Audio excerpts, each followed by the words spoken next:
Nakembo, Obongi, Yahweh, Nakembo, Obongi, Yahweh.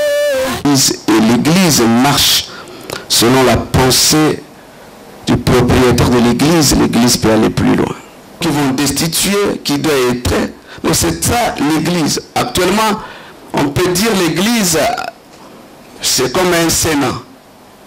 C'est comme l'Assemblée nationale. Là où les lois. Il est fidèle. Ah. Fidèle. Il est fidèle.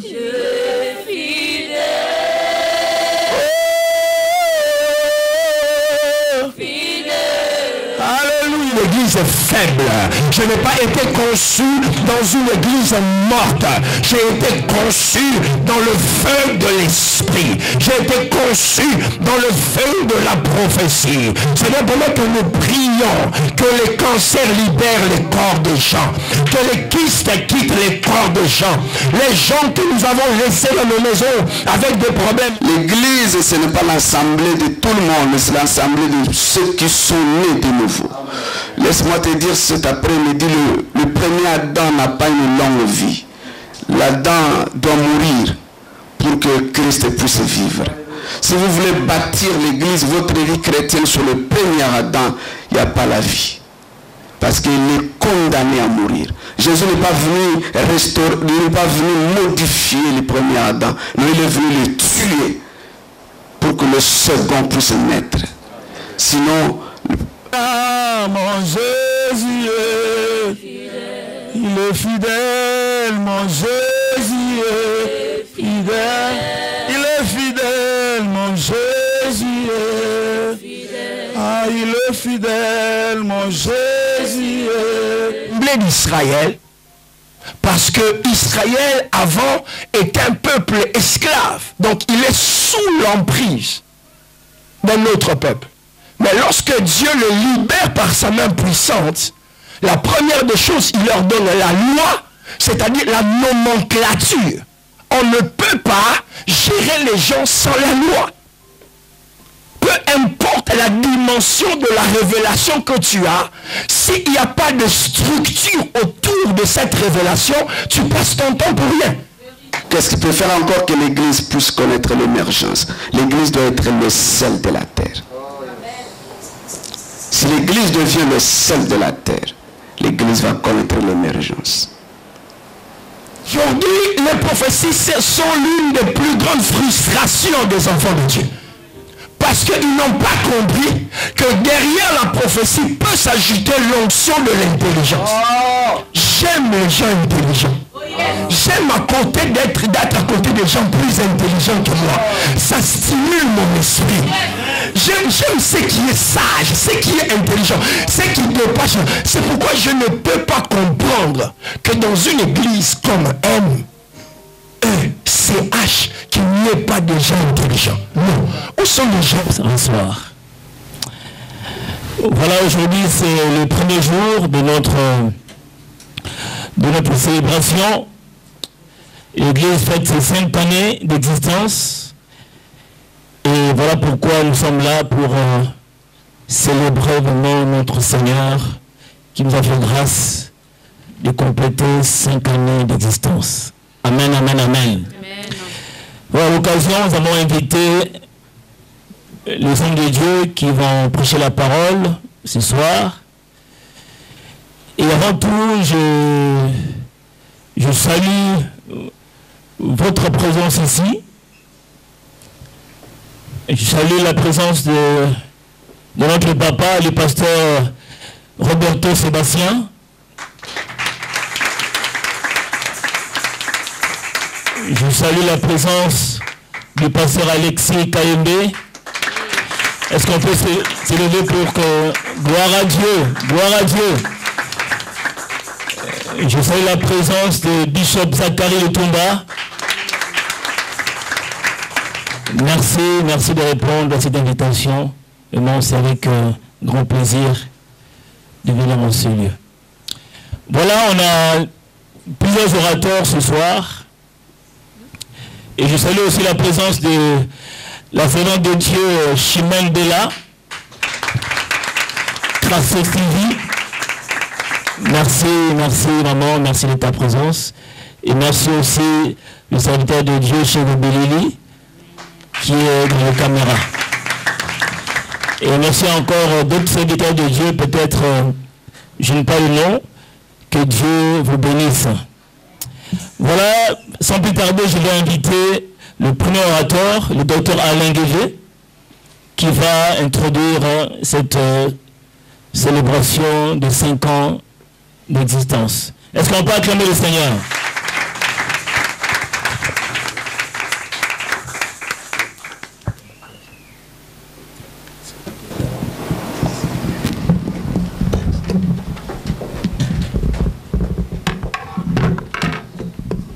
Amen.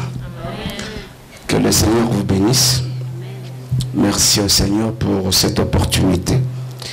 Nous remercions le Saint-Esprit pour cette opportunité. Nous remercions tous les hommes de Dieu qui sont présents. Que le Seigneur vous bénisse. Et merci à Pasteur Yves pour la confiance. Que le Seigneur vous bénisse.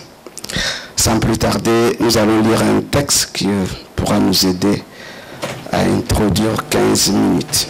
Merci. On a pas assez de temps, je pense.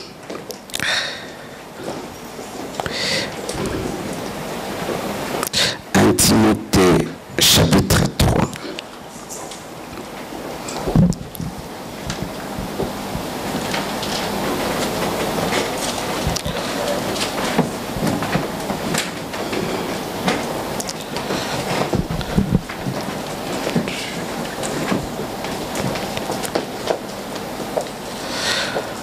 Timothée chapitre 3, nous allons lire le verset 15.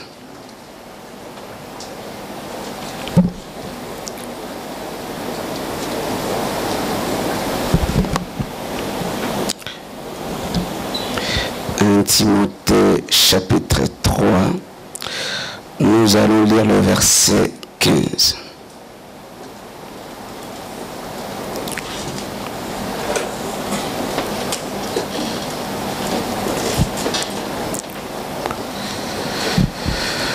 Timothée chapitre 3, au verset 15, je lis au nom du Seigneur Jésus-Christ. Amen. Mais afin que tu saches, si je tarde, comment il faut se conduire dans la maison de Dieu, qui est l'église du Dieu vivant, la colonne et l'appui de la vérité. Amen. Amen. C'était la parole de Dieu. Est-ce qu'on peut acclamer pour cette parole? Non, votre façon d'honorer la parole est très importante. Est-ce qu'on peut honorer cette parole? J'aimerais parler sur l'émergence de l'Église.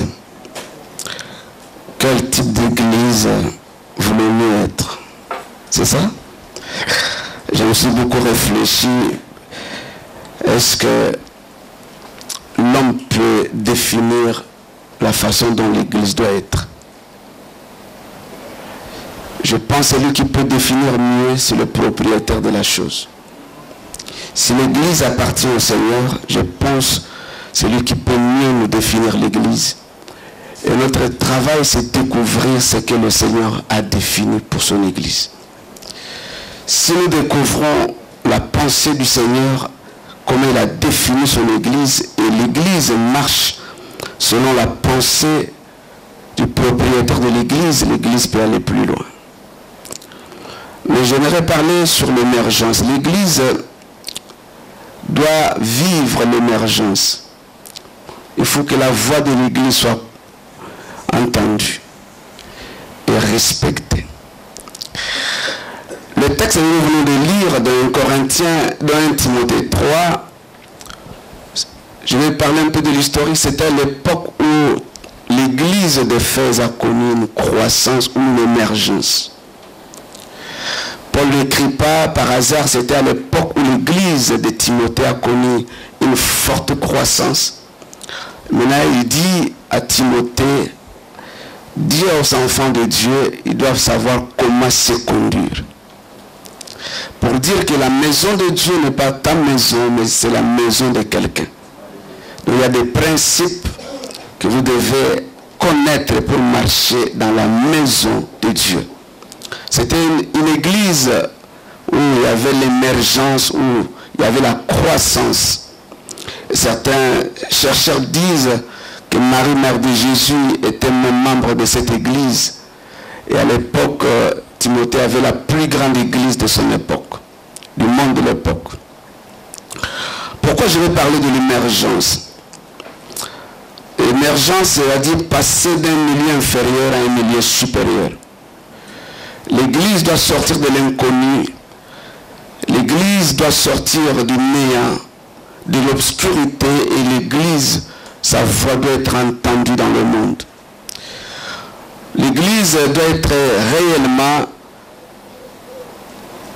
illuminer le monde, une lumière dans le monde. L'Église, c'est comme Joseph, c'est comme Esther dans leur époque. Je dis toujours l'Église, c'est comme Élie, une seule personne, mais il a imposé les valeurs du royaume. Tout le monde pouvait être à gauche, mais Élie dit c'est à droite. C'est ça l'Église. L'Église doit émerger, doit connaître une forte croissance. Si l'Église émerge, l'Église va jouer pleinement son rôle d'agent du royaume sur cette terre. Et le principe divin sera imposé quel que soit l'environnement auquel vous êtes. Et j'ai toujours dit l'émergence, je vais donner deux textes, deux figurations rapidement. Vous savez, quand on met ta tête dans un bassin qui est de l'eau, même si tout ton corps à l'extérieur, tu peux mourir. Mais si tout ton corps est dans l'eau et la tête est à l'extérieur, tu ne vas pas mourir. J'ai toujours dit, quel que soit le scandale de l'Église, la tête de l'Église est mieux protégée. Jésus, la tête.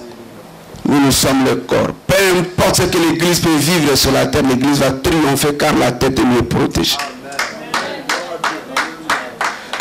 Deuxième illustration, je peux dire l'Église, c'est comme dans votre carte d'identité. On n'a jamais mis une photo où on parle de tout totalement.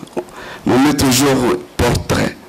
Pour dire, quand on te voit, on voit ce portrait, on te voit totalement. Donc l'Église est identifiée à la tête qui s'appelle Jésus.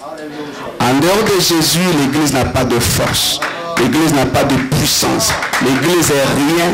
L'Église est nulle. L'Église est sortie du Père. Jésus est sorti du Père. L'Église est sortie de Jésus. Et ce que Jésus est, c'est ce que l'Église est. Si Jésus vit dans la victoire, l'Église aussi est dans la victoire. Mot église, en fait, c'est un mot politique. Ça n'a jamais été un mot religieux. À l'époque, celui qui pouvait avoir l'église, il doit être César. César doit choisir les gens. Il va les mettre à son côté. Et ces gens vont décider sur la politique du royaume. Ils vont décider sur les généraux qui vont destituer, qui doivent être.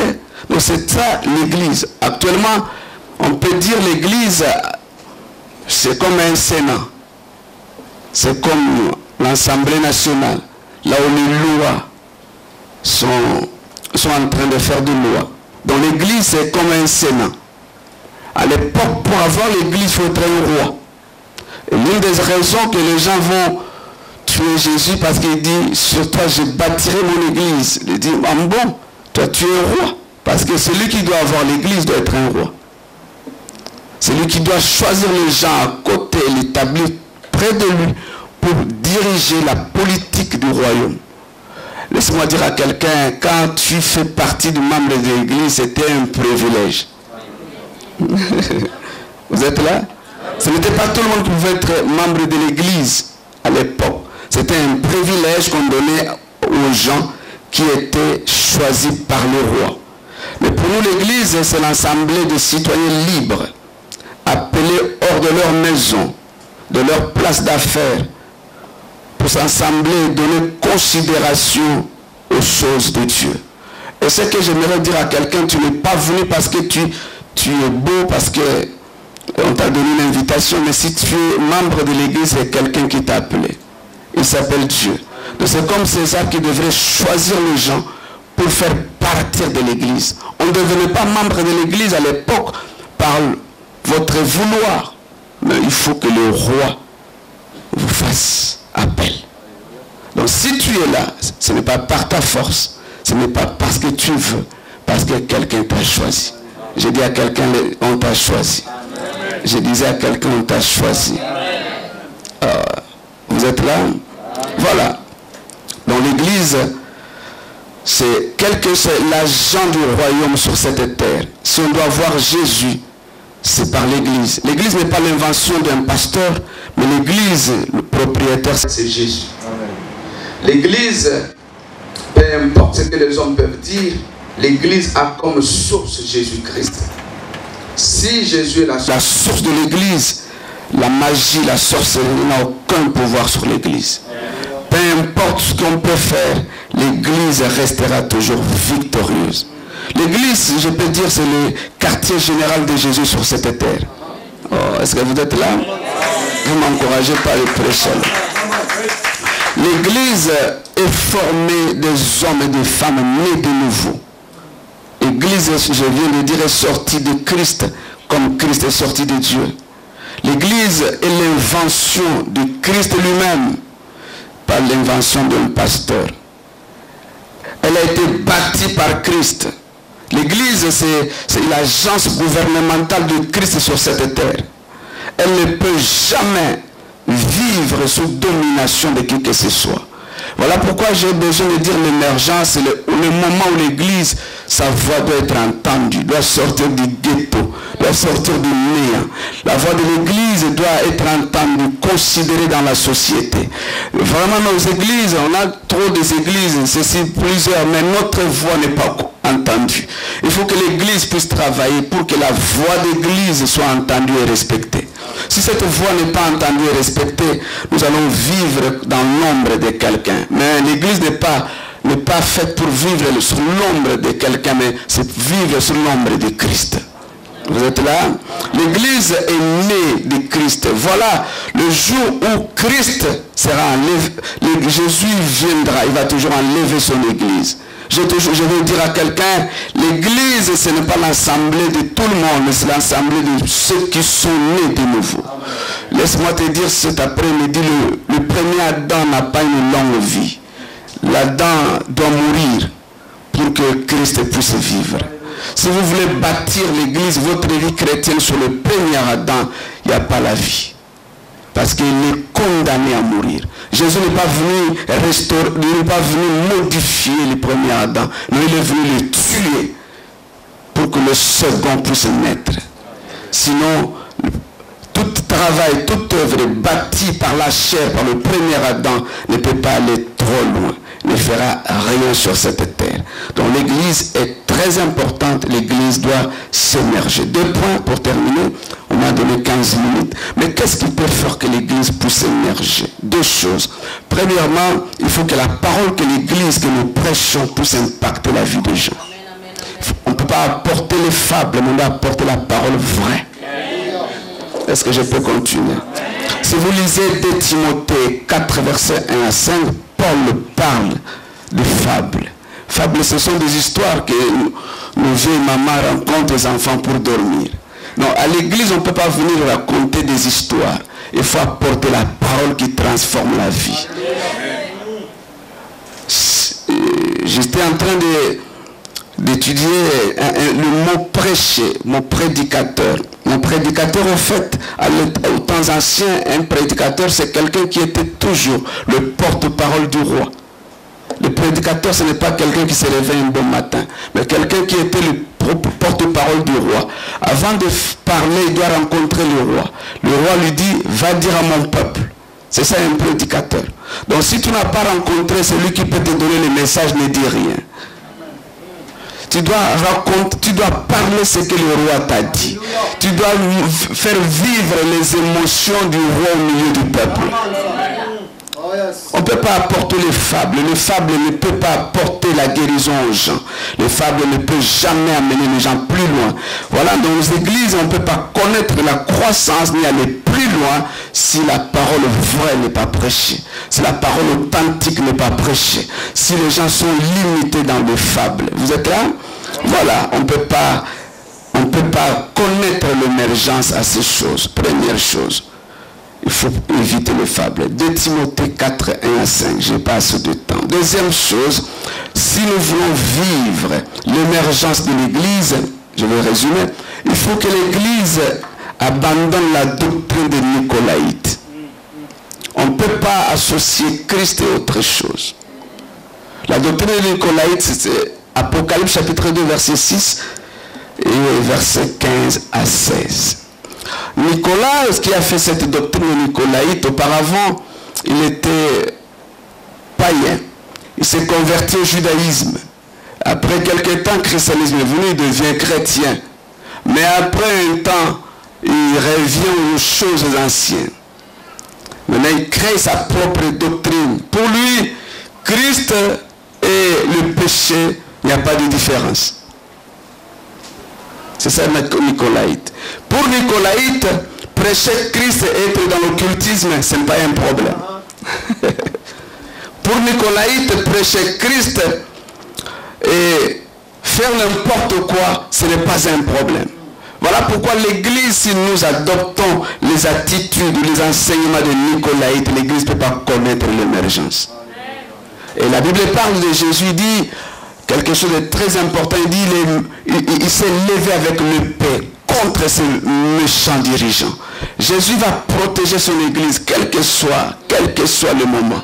Attention dirigeants de l'Église, attention, le Seigneur vous a établi pour apporter la doctrine nicolaïte, car le propriétaire de l'Église va s'élever. Et quand il s'élèvera, il va trancher.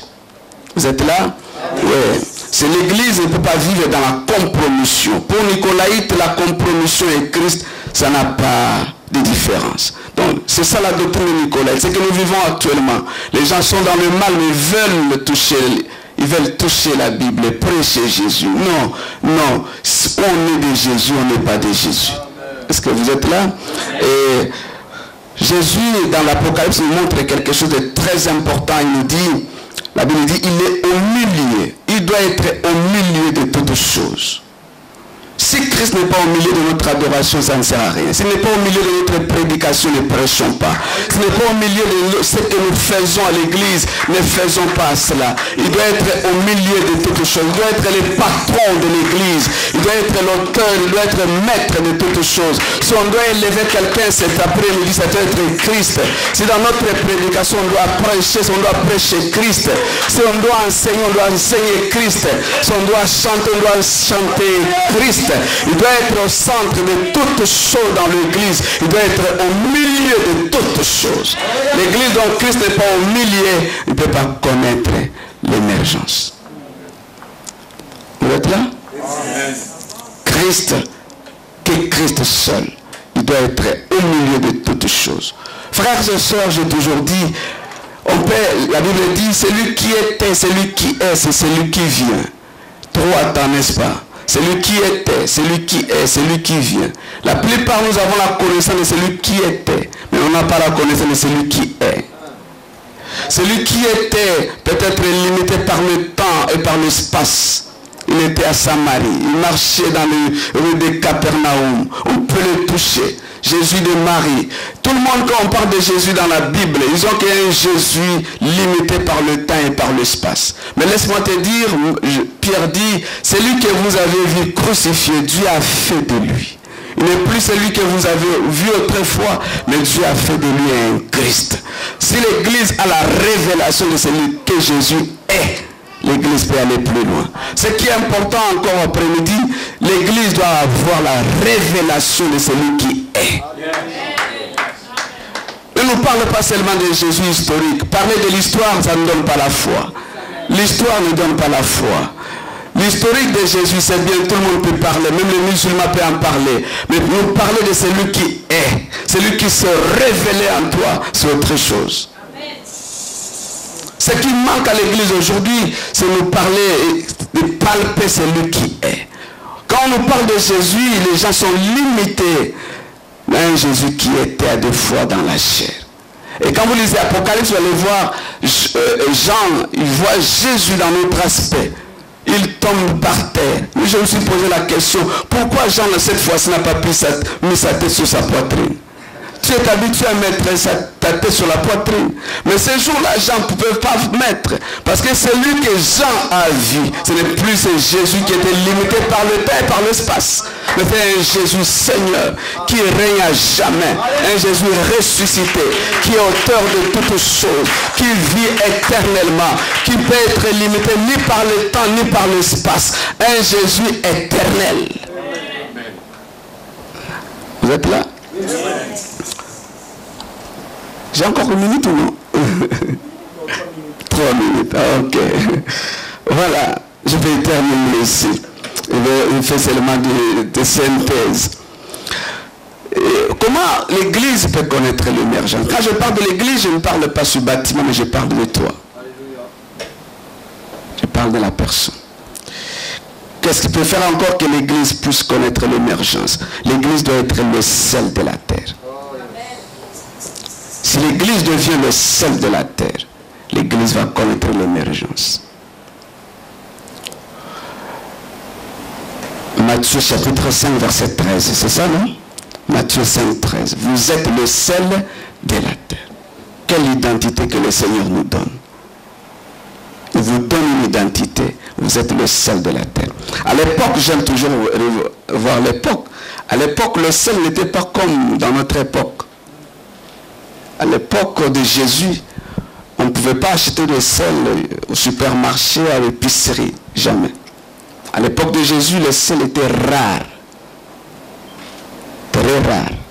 D'ailleurs, des soldats romains, on faisait une compensation de leur salaire avec du sel. Donc ce n'était pas quelque chose qu'on était habitué à cela. C'était quelque chose de rare. Maintenant, quand Jésus parle, vous êtes le sel de la terre, l'auditoire de cette époque, qu'on compris, nous sommes des personnes rares. Ce n'est pas comme aujourd'hui parce que nous ramassons le sel partout. Les gens, ils ont compris, nous avons de la valeur. Et à l'époque, le sel avait au moins 5 à 6 rôles à jouer. Le sel avait au moins 5 à 6 rôles à jouer. Le sel, à l'époque, comme je venais de dire, c'était un produit rare, un aliment rare. Ça jouait au moins 6 rôles. Donc le sel jouait d'abord le rôle d'agent de conservation. Parce qu'à l'époque, il n'y avait pas de frigo, de congélateur. Le seul moyen de conserver la viande, les choses, pour que ça ne puisse pas connaître la pourriture, il faut mettre du sel. Deuxième chose, tellement j'ai 3 minutes, le sel joue aussi le rôle d'antiseptique. À l'époque de Jésus, le sel joue aussi le rôle, deuxième rôle, ça joue le rôle de saveur, donner le goût. Je sais que là, nous connaissons tous. Le sel aussi joue l'agent médical. Quelqu'un est malade, il a une blessure, on mettait du sel. Le sel joue aussi le rôle important aussi comme engrais chimique. Pour faire de bonnes récoltes, on mettait du sel pour que la récolte soit bien. Mais quand je parle du sel, il y a un homme qui nous donne la véritable identité du sel. Que le sel est très important, c'est Élisée.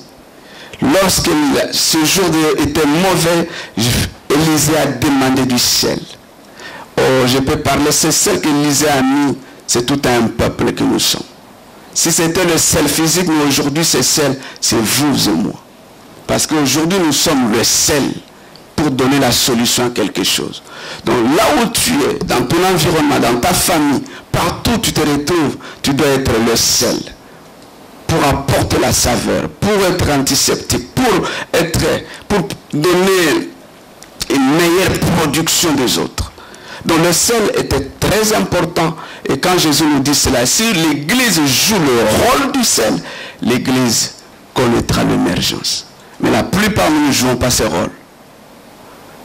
Amen. Amen. Que le Seigneur vous bénisse.